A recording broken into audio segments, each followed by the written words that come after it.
came out here for the first time in 2007, and we've been out every year since then.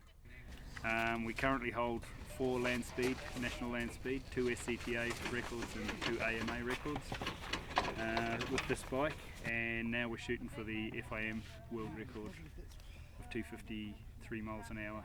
We're very close.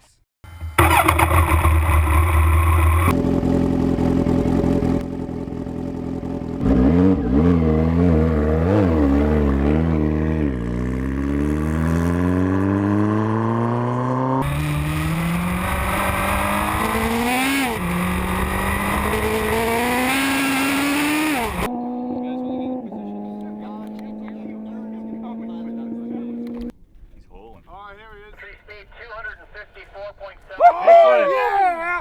Come on, Richard! Come on, baby!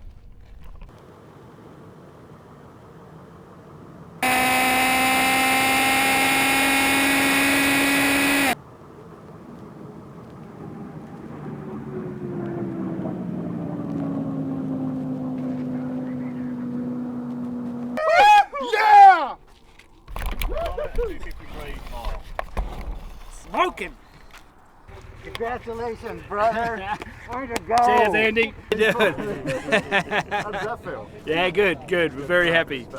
Yeah. We're very, very stoked. It's taken 5 years, basically, to get it, and it's always been our goal, and it's been a long time coming, and but we knew we were getting close. So we just had to stick it in there, and we had a little moment of time where the wind dropped today. We did a down run. We did the fastest ever turnaround. We got 2 hours to do it, and we did it in, 30 minutes or something crazy, and blasted it back in a 6 mile an hour headwind and still did 259 miles an hour, so we're very, very happy.